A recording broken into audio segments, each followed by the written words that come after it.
the chicks are going to have to be put on hold for now.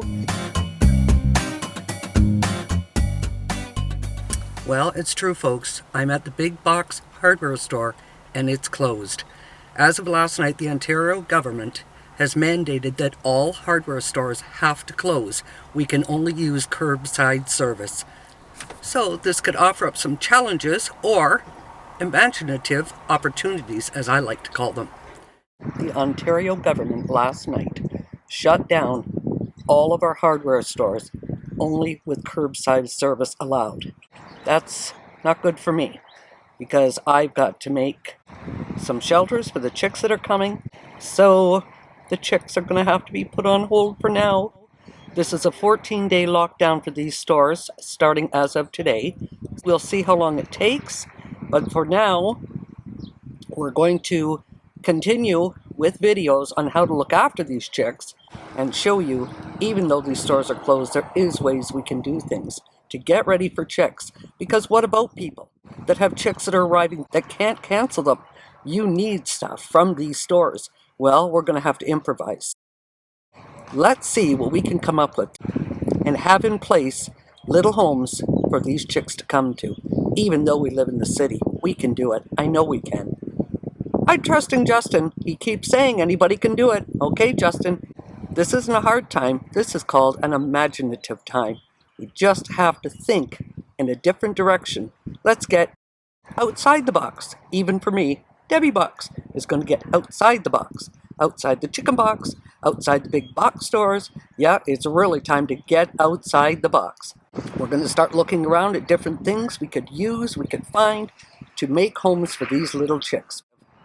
Now, the only thing is, we can order some of this stuff online from these big box stores, but the problem is, because everybody has to order online, we don't know when the shipment will come. So, if I have these chicks coming in 2 weeks, and I order stuff today, what if it doesn't get here for 3 weeks?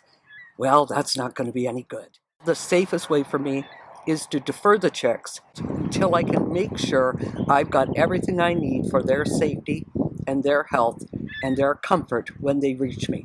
But for people that have chicks coming maybe next week and you can't stop that order, well, we're going to do what we can to help you. We're going to make some videos and show what we can do.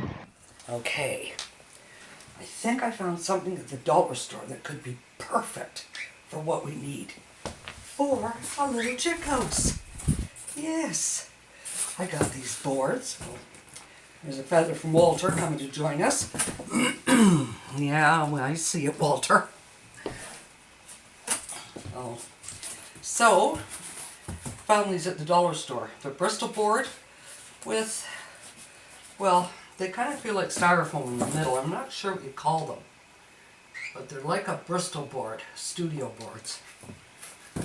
So they cost me 50 cents each. And I'm pretty sure we can fashion these into a house for the chicks, because we can't get anything from a hardware store. Now these are things that I just had laying around. And we could either make it tall or we could make it this size. So I think we're going to go tall.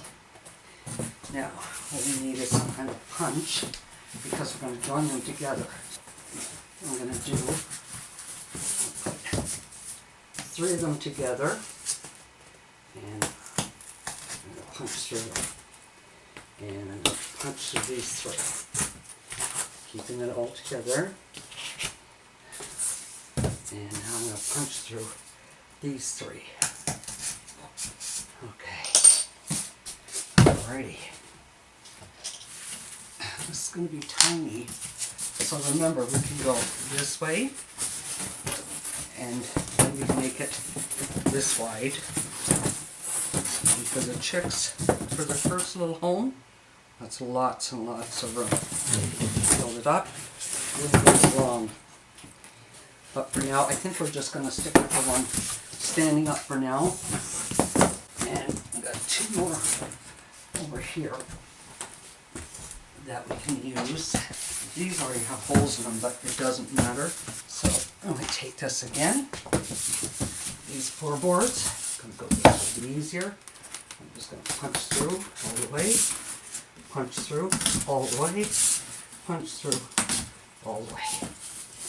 All right, now this is going to be perfect. So, you just stand them up, take a twist tie, and tie it. Put it through the middle, give it a lock, there we go. It doesn't have to be too tight. Now take another one, and we just built 2 rolls. This is going to work. Okay, so we open it up, and there we go. It's safe, it's secure. Okay.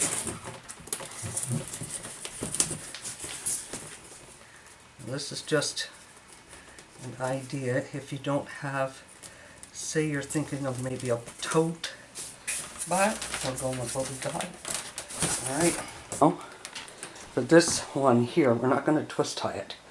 We don't want to because we want to be able to open it. Guess it's not ideal, but for baby chicks it'll do for now. Until we can get a permanent one. Because they're just babies, they're going to be more interested in eating than anything else. But there you go. Plastic wire like this. Pull it tight. And then just give it a good little twist tie on the outside. Like that. Voila!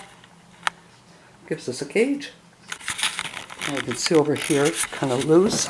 There's openings down here, so what do? Just tighten it up, that's all. How do we use the flooring?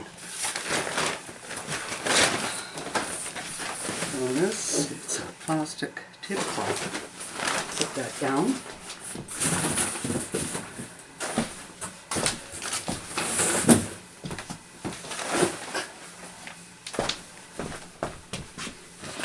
Tablecloth down on the floor, and there we go. There we go. Just going to tighten up this one side right here because it got that gap. We don't want a gap. So there we have it. It's a pen for the chicks. Yeah.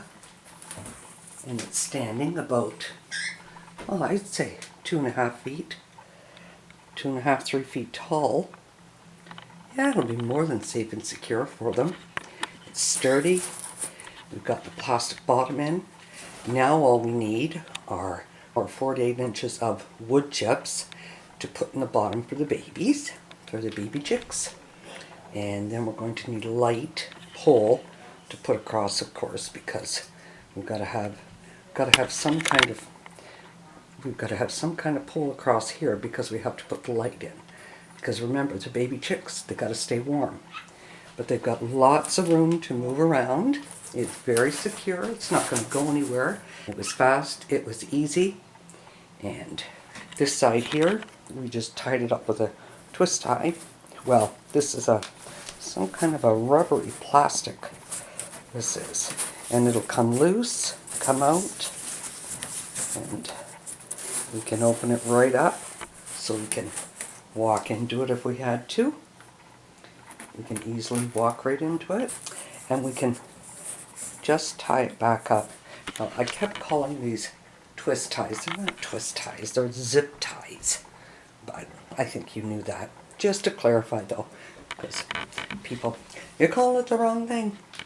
But all I know, folks, is in a pinch, we've got a little pen for the chicks. But for now, the best part is we can just fold this right up.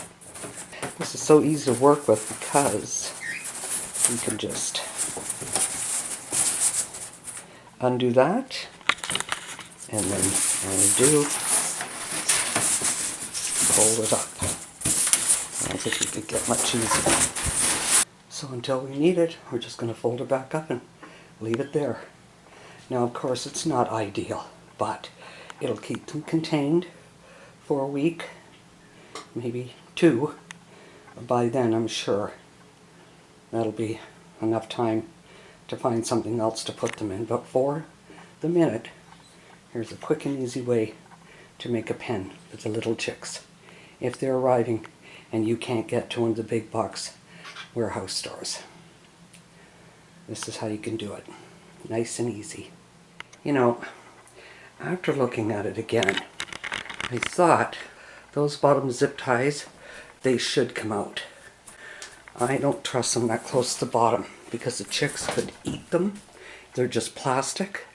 But if you pull those other two tight, the bottom isn't going to open. It's very, very secure. Yeah, I can move that. It doesn't open without that piece there on the bottom. So yeah, that's what I would do. I would go with that. I think that's a much safer way to go. Yeah, see, no gap, even though there isn't one on the bottom. I can move this and there's no gap. So I'm pretty sure that's going to be safe and secure for them. Well, I'm going to call this Chick Pen 101.